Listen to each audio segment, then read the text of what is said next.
kick.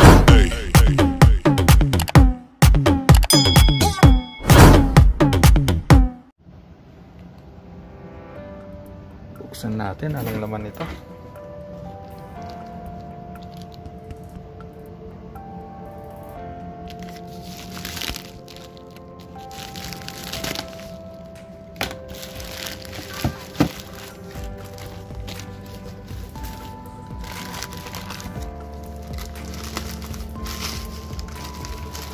Excited.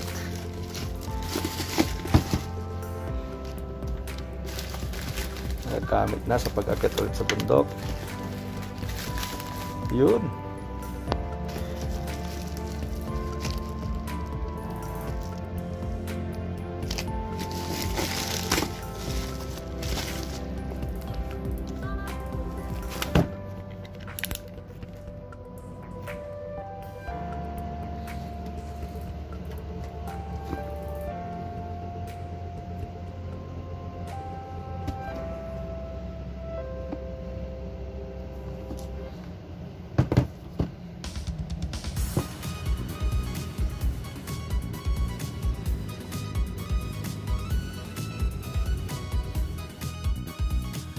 Unboxing po tayo ng Zhiyun Smooth U3. Kon po natin to.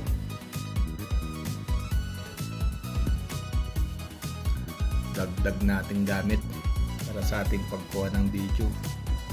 Bali Smooth U3 Zhiyun po siya.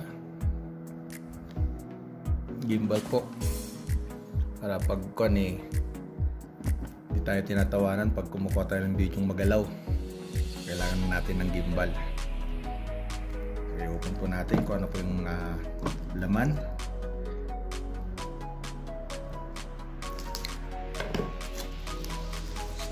Tapak po siya. Ayun nasa loob nito. Sulyado pa po.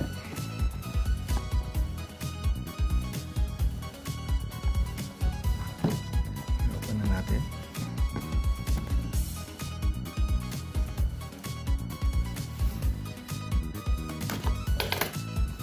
Ito mga laman nitong Zhiyun Smooth 3.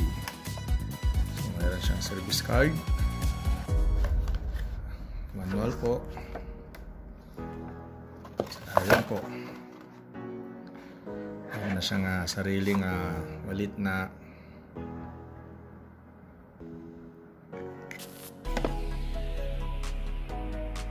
stand niya. Oops. Ito yung laman.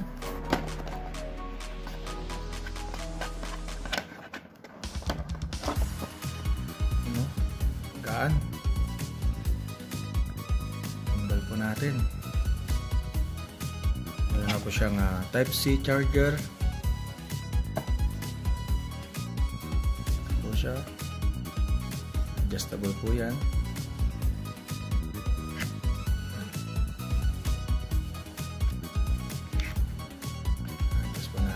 Para sa cellphone natin magagamit. So, ito po yung mga menu nya. Ito po yung C-type charger, fingerprint, power off,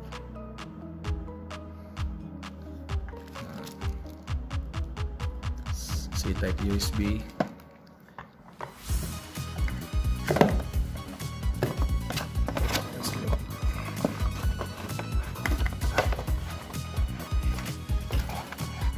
lang po, manual ulit.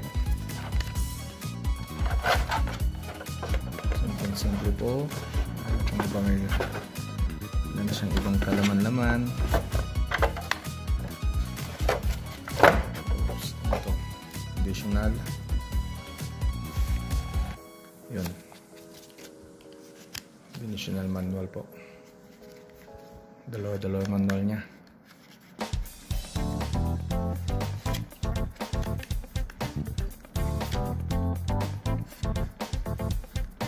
So ito yung binili ko po sa online, sa Amazon.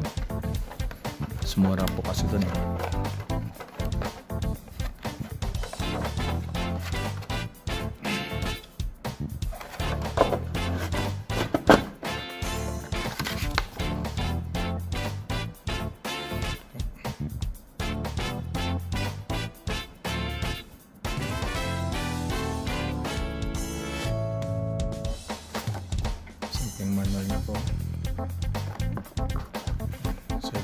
po.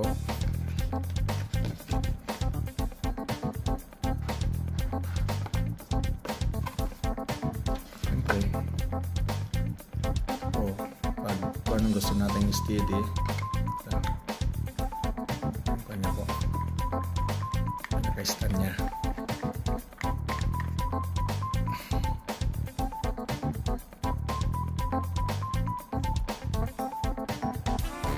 Meron po siyang lead light na po na built-in.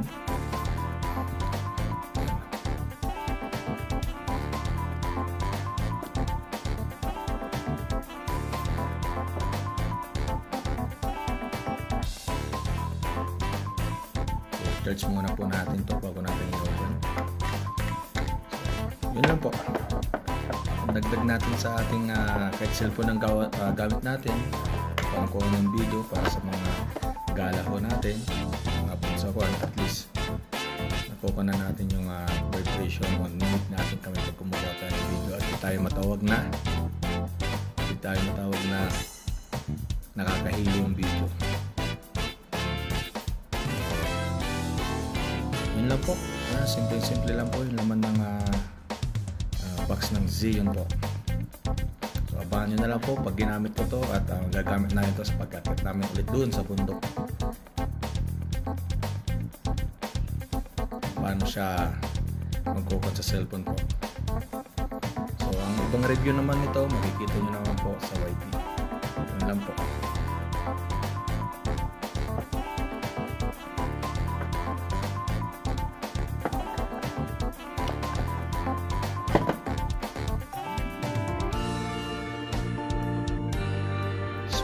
Q3.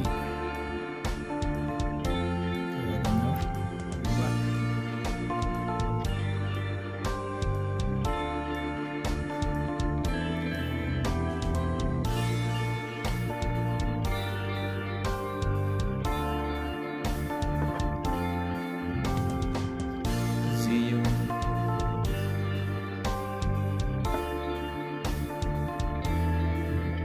Gimbal.